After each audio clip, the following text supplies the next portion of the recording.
आपने सुना है कि हिंदुस्तान में कभी किसी की एम्बेसी में यहां के लोग घुस गए? पुलिस का काम, यहां की फोर्सेस का काम होता है सिक्योरिटी देना, अंडर एडमिनिस्ट्रेशन चलता है सर। लेकिन उस एम्बेसी को सिक्योरिटी देना, अगर हिंदुस्तान में कोई एम्बेसी है तो ऐसा नहीं कि मुंह उठाकर यहां भी पाकिस्तान की एम्बेसी के सामने प्रदर्शन करने लोग पहुंच जाएंगे। लेकिन ऐसा थोड़ी नहीं कि पुलिस परमिट कर देगी कि घुस जाओ अंदर, जाकर तोड़फोड़ कर दो। यह नौबत नहीं आने दी जाती है। यह नौबत आपके यहां आई, इसलिए मरीन कमांडोज को गोली चलानी पड़ी।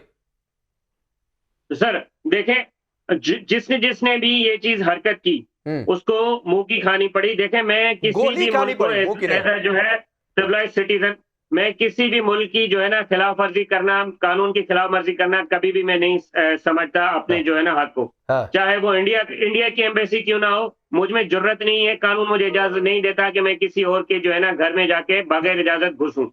ना मुझे अखलाक इजाजत देता है, ना कानून इजाजत देता है। अच्छा, जहां तक यहाँ पे लॉ एनफोर्समेंट एजेंसी का आपने सवाल किया, बिल्कुल, अगर जहां पे भी पुलिस की कोताही हुई है या दूसरी लॉ एनफोर्समेंट एजेंसी की, वो हमारी टीम जो है, क्योंकि जुडिशल कमेटी हो गई है इसमें, और वो सारी चीजों को डिग आउट कर रही है कि कहां कहां और किस किस की जो है कोताही थी, कौन कौन से पुलिस स्टेशन की, क्योंकि क्यों इसको वो नहीं, क्योंकि मैं उस शहर में रहता हूँ और आज भी मुझे अपनी कोर्ट की प्रोसीडिंग में जाने में इशू हुआ क्योंकि रोड वगैरह ब्लॉक हुए।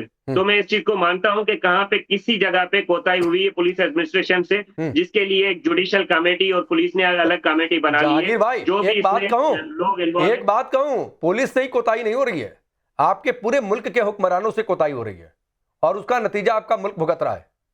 एक इरशाद साहब, आप कुछ कहना चाह रहे थे, वो कहिए। एक चीज मैं और ऐड कर देता हूं, फकर भाई भी उस पर कुछ कहेंगे कि एक और कमेंट्री चल रही है कि आपका जो सीमा का लंबा हिस्सा है वो ईरान से सटता है, तो ईरान का ऑपरेशन चले वो ट्रंप को करना था, इसलिए आपको अपने पाले में रखा भी हुआ था।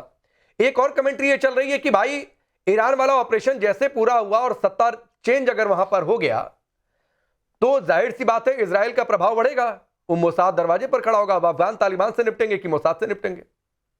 देखिए, मैं ये कहता हूं, जब गीदड़ की मौत आती है वो शहर की तरफ आते हैं। इजराइल ने पंगा लिया है ईरान से, इंशाल्लाह गुलामान रसूल, गुलामान अली, ये इससे बदला लेंगे और उसे सिखाएंगे कि मुसलमान पे हमला कैसे कर सकता है कोई। हाँ, उनकी शहादतें हुई इसलिए हुई कि कुछ लोग हमारे भी इन्वॉल्व रहे इजराइल के साथ। ऐसा ऐसा उनके नाम भी सामने आएंगे और उनके काम भी सामने भाई इरशाद जी, उसी इजराइल के लिए आप गाजा पीस फोर्स में फोर्स भेज रहे हैं डॉलर लेकर। बोलने दिया करें मुझे, आ रहा हूं फकर भाई, बस एक मिनट दे दीजिए। उसी इजराइल के लिए गाजा में पीस फोर्स भेज रहे हैं, आपको उसी इजराइल के साथ लड़ना पड़ेगा। अगर आप अपनी डिफेंस डील पर टिके रह गए तो, अभी तक तो नहीं टिके हैं, लेकिन ईरान से लड़ाई शुरू होने वाली है और ईरान से अगर सऊदी जाकर लड़ लिया तो किसके साथ लड़ेंगे भाई आप? अगर हम गजा में लोग भेजेंगे, उनकी डेवलपमेंट करेंगे, उनकी हेल्प करेंगे, उनके तालीमी इदारे, उनके सेहत के इदारे हम बनाएंगे तो किसी अच्छी सोच की तरह बनाएंगे। लेकिन आपकी बेशर्मी की तरह काबुल में जिस तरह आपने दहशतगर्दी के अड्डे बनाए थे वो नहीं बनाएंगे हम। आपके आईएसआई चीफ जाकर काबुल में चाय पीते थे। फकर यूसुफजई, आ रहा हूं शरकई साहब इसके बाद। फकर यूसुफजई, चीखें निकलेंगी। अफगानिस्तान में तालिबान के आने के बाद पाकिस्तान के आईएसआई चीफ ने जाकर वहां पर कॉफी पी थी और कॉफी का कप लेकर भारत को चिढ़ाते हुए उन्होंने पोस्ट किया था। यह भी तारीख में दर्ज है। तो कौन कहां खुश था, यह अलग बात है कि गेम पलट गया है। मैं आगे आता हूं। अब फकर यूसुफजई, दो बातें। अफगान तालिबान अभी मुश्किल खड़ा कर रहा है, ईरान में सत्ता परिवर्तन लग रहा है, आज नहीं तो कल यह संघर्ष चलेगा, ईरान टिक नहीं पाएगा और गल्फ कंट्रीज में अगर वॉर छिड़ती है तो भी ईरान अकेला पड़ेगा। और इसलिए अकेला पड़ेगा क्योंकि दुबई, सऊदी सब उसके खिलाफ होकर लड़ेंगे। और अगर पाकिस्तान, आपका मुल्क, अगर अपनी डील पर टिका रह गया तो उसे ईरान के खिलाफ ही लड़ना पड़ेगा, क्योंकि फिर अगर उस पर जंग तो ये हालात तो मुश्किल बने हैं। अब एक कमेंट्री जो चल रही है, जो मैंने इरशाद भाई से सवाल पूछा था, जवाब नहीं दे पाए कि भाई ये अगर उधर ईरान में सत्ता परिवर्तन, इजराइल का प्रभाव, मोसाद की एंट्री, कहां कहां भागेंगे? देखिए डॉक्टर साहब, जिस पार्टी से ताल्लुक है इनका ना, इनके प्राइम मिनिस्टर है शहबाज शरीफ। उनको फॉर्म 47 के प्राइम मिनिस्टर कहा जाता है। इनको पता है, ठीक है। वो कल उन्होंने एक प्रेस रिलीज जारी की ऑफिशियल गवर्नमेंट ऑफ पाकिस्तान की तरफ से, उसमें अमेरिका और इजराइल का नाम तक मेंशन नहीं है कि किसने ईरान के ऊपर हमला किया, अफगानिस्तान ने हमला किया है, मतलब लीबिया ने हमला उनके ऊपर किया है, साउथ कोरिया नॉर्थ कोरिया ने उनके ऊपर हमला किया है। कहते हैं ये जो खामनाई साहब को शहीद किया गया ये इंटरनेशनल लॉज की खिलाफ वर्जी है, ये स्टेटमेंट उनका आया है। मुझे हैरानगी होती है कि आपकी ये हालत है कि आप ये नाम मेंशन नहीं कर सकते। ये छोड़ दे, ये जो बातें कर रहे हैं ना डॉक्टर साहब, ये हवाई फायर कर रहे हैं। ठीक है, ईरान अकेला था, ईरान अकेला खड़ा रहा, बिल्कुल उन्होंने स्टैंड दिया। उन्होंने सऊदी अरेबिया को भी अनबोर्ड, वो जिसे कहते हैं कि वो आड़े हाथों लिया हुआ है। अरामको के ऊपर उन्होंने आज ड्रोन अटैक किया, वहां पे उनको ऑपरेशन बंद करने पड़े। ठीक है, दुबई एयरपोर्ट, आप सब हम ट्रेवल करते रहते हैं उस एयरपोर्ट से, वो मुकम्मल तौर पे बंद है। दोहा बंद है आपका, जिसे कहते हैं मनामा बंद है, आपका कुवैत बंद है, सारा बंद है। उन्होंने रात को जिसे कहते हैं एक प्रेस रिलीज जारी की अरब लीग ने, और वो अब शायद इस पे सोच रहे हैं कि हम इकट्ठे होकर हमला करेंगे। और यकीनी तौर पे अब्बास अरागची की 2 दिन पहले पाकिस्तान के फॉरेन मिनिस्टर से बात हुई थी, इसहाक डार से, उसमें भी ये डिस्कशन हुई थी कि अगर सऊदी अरेबिया को टारगेट किया जाएगा तो हमारे लिए ये जो एक बैलेंस हम क्रिएट करने की कोशिश कर रहे हैं, इसको कायम करना मुश्किल हो जाएगा। पाकिस्तान को सऊदी अरेबिया के पास जाना पड़ेगा। लेकिन दूसरी तरफ ईरान का क्या होगा? ईरान सऊदी अरेबिया के साथ तो हमारा बॉर्डर नहीं है, ईरान के साथ हमारा बॉर्डर है। हमने आज भी शप वाली एक पॉलिसी अनफॉर्चुनेटली वही चल रही है। कल एक बहुत बड़ी बैठक हुई इस्लामाबाद के अंदर, उस वक्त एक बहुत बड़ा प्रोटेस्ट हो रहा था रेड जोन में। जो लोग अमेरिकन एम्बेसी जाना चाहते थे, 3 लोगों की जानें भी गई हैं। मसला ये कि चीजों को कारपेट के नीचे, अच्छा, ये मोसाद वाली कमेटी पर भी कुछ बोल दीजिए, फिर मैं शरजई साहब के पास जाऊंगा। आप इरशाद भाई इतना ही समझ लीजिए कि जो आप शहबाज शरीफ, आप शहादत कह रहे थे, आपके प्राइम मिनिस्टर जो फखर यूसुफजई ने आईना दिखा दिया। किसने हमला किया? अमेरिका इजराइल का नाम अपने ऑफिशियल स्टेटमेंट में नहीं ले पा रहे। आप जाकर अरब मुल्क से आपने कहा कि भाई तुम्हारे ऊपर हमला, हमारे ऊपर हमला, जाकर उसके खिलाफ वो कह रहे हैं कि ईरान को कि थम जाओ नहीं तो हम ठोकेंगे। लड़ाई हमारी तुमसे नहीं है, आपको ईरान के खिलाफ लड़ना पड़ जाएगा फखर यूसुफजई। लेकिन मैं जो ईरान बॉर्डर की जो बातचीत कर रहा था, अगर वहां मोसाद वहां तक पहुंचा, जो हालात लग रहे हैं, कितनी मुश्किल होगी पाकिस्तान के लिए? देखिए, पाकिस्तान के लिए बहुत क्रिटिकल सिचुएशन होगी, अभी भी क्रिटिकल है। लेकिन अगर मोसाद पहुंच जाता है और कोई रिजीम चेंज कामयाब होता है, जो डोनाल्ड ट्रंप और नेतन्याहू कोशिश कर रहे हैं, और शायद अब उनको, मुझे लग रहा है कि बाकी दुनिया और शायद शरजई साहब आप कुछ कहना चाह रहे थे? शरजई साहब देखिए राकेश जी, जहां तक मेरा तजुर्बा है पाकिस्तान के अंदर से, जब भी किसी बात होता है पाकिस्तान हुक्मरानों और खास आईएसआई और आर्मी चीफ चाल चलाता है पैसे हाथ लाने में। देखो, जो प्रोटेस्ट का इजाजत दिया अमेरिका एम्बेसी के पास, ये लोग अपने लोग को इजाजत दिया। आम लोग इतना हिम्मत नहीं करता है। आम लोग के पास, पाकिस्तान आम लोग इतना गरीब लोग है, इतना परेशान लोग है, वो अपनी रोजगार के लिए मुहताज है। ये अपना लोग बोलता है कि चलो प्रोटेस्ट करो। जब प्रोटेस्ट किया, फिर अमेरिका को बोलते हैं सिक्योरिटी के लिए इतना पैसा दे दो।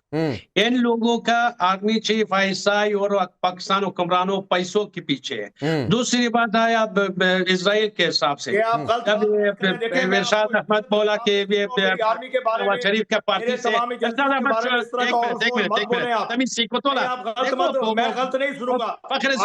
वाली बात कर रहे हैं मेरी आर्मी के बारे में, मेरी आईएसआई के बारे में। मैं कैसे सुन सकता हूँ आपसे? जब मैं बोलता हूँ तो सारा खानदान दीन मजहब सब कुछ देते हैं। ये आप गलत बोल रहे हैं। अभी पांडे भी सुन रहे हैं, जनरल साहब भी सुन रहे हैं, सारे सुन रहे हैं। लेकिन मैं अपने मुल्क के बारे में, मैं अपनी आर्मी के बारे में, मैं आईएसआई के बारे में आपको गलत नहीं बोलने दूंगा। आपके दरमियान में आपकी जुबान। अच्छा ठीक है, मैं बीच में आ जाता हूँ। शरजई साहब आप इनको गलत नहीं बोलने देंगे। आप इरशाद साहब ये बता दीजिए कि आपके शहबाज शरीफ ने अमेरिका इजराइल का नाम अपने ऑफिशियल स्टेटमेंट में क्यों नहीं लिया? बात कर रहे हैं, इनको बोलने दे रहे हैं आप। नहीं, आप बताइए, मैं उनको चुप करा दिया। मैं के सिन्हा सर के पास जाऊं, लेकिन उससे पहले आपके ऑफिशियल स्टेटमेंट में अमेरिका इजराइल का नाम क्यों नहीं है? मैं कैसे बोलने दूं झूठ आपको? अरे अमेरिका इजराइल का नाम क्यों नहीं है ऑफिशियल स्टेटमेंट में? डरता है, बाप से डरता है। नवाज शरीफ अपनी इजराइल बाप से डरता है, डर की वजह से नहीं बोल सकता है, डर की वजह से। ठीक है के सिन्हा साहब, हम युद्ध के हालात में बातचीत कर रहे हैं, ये मसला हंसने का नहीं है। लेकिन जो आईना फखर यूसुफजई ने दिखाया, वो आईना हंसने पर मजबूर कर देता है। आप कहते हैं एग्रेशन हुआ, किसने किया एग्रेशन? इतना डर है, अमेरिका इजराइल का नाम तक अपने ऑफिशियल स्टेटमेंट में नहीं ले पा रहे। इधर मोसाद की एंट्री, इधर अफगान तालिबान, वो तो DGISPR की बात मुझे याद आ रही है। आओ ना आगे आओ, दाएं बाएं ऊपर नीचे पता नहीं क्या क्या, ये हालात वही लग रहा है पाकिस्तान के लिए। जो है ना, पूरी दुनिया को मालूम है कि किसने हमला के सिन्हा सर लास्ट कमेंट आपका। लेता रहा, किसने दगाबाजी की पूरी दुनिया। ठीक है इरशाद भाई रुक जाइए, के सिन्हा सर। हाँ राकेश जी, आपका कोई सवाल है क्या आप जानना चाहते हैं कि मैं क्या ये जो आप डिस्कशन चल रहा है उसके अंदर में कुछ कमेंट करूं? हाँ, जो ये मैंने कहा, जो DGISPR ने कहा था सर कि आगे दाएं बाएं पीछे, ये तो वही हालात बन गए पाकिस्तान के लिए। इधर अफगान तालिबान, उधर ईरान में सत्ता परिवर्तन हो गया, तो मोसाद भारत से तो इनके संबंध सुधरने वाले नहीं, क्योंकि ये आतंकी भेजना बंद नहीं करेंगे।